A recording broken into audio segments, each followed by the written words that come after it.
রমজান মাস মানেই আলাদা একটা পরিবেশ। চারদিকে রোজার আমেজ, ইফতারের প্রস্তুতি, তারাবির ব্যবস্থা, সব মিলিয়ে মানুষ একটু শান্তি আর স্বস্তি চায়। বিশেষ করে শিক্ষার্থী আর অভিভাবকদের জন্য এই সময়টা খুবই গুরুত্বপূর্ণ।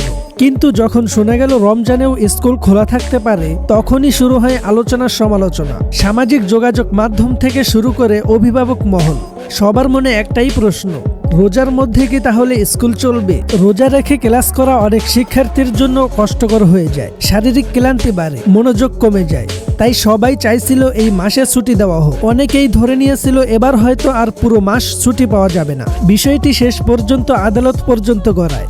রিট আবেদনের মাধ্যমে বাংলাদেশ সুপ্রিম কোর্টের হাইকোর্ট বিভাগ এ দাবি জানানো হয় রমজানে স্কুল বন্ধ রাখার জন্য। সেখানে বলা হয় দেশের বেশিরভাগ মানুষ মুসলমান এবং রোজা ও ধর্মীয় অনুশীলনের কারণে শিক্ষার্থীদের জন্য স্কুল চালু রাখা চাপের হয়ে দাঁড়ায়। অবশেষে সব জল্পনার অবসান ঘটিয়ে আদালত নির্দেশ দেন পুরো রমজান মাস সরকারি ও বেসরকারি নিম্ন মাধ্যমিক ও মাধ্যমিক বিদ্যালয় বন্ধ থাকবে। এই ছুটি কার্যকর হবে 18 ফেব্রুয়ারি থেকে এবং চলবে পুরো রমজান মাস জুড়ে। আদালত জানায় শিক্ষার্থীদের শারীরিক ও মানসিক চাপ বিবেচনা করেই এই সিদ্ধান্ত নেওয়া হয়েছে।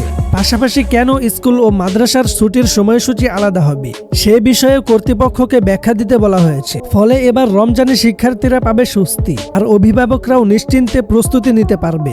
রমজানের পবিত্র সময়কে আরামদায়ক করতে এই সিদ্ধান্ত এখন সবার আলোচনার কেন্দ্রবিন্দু হয়ে উঠেছে।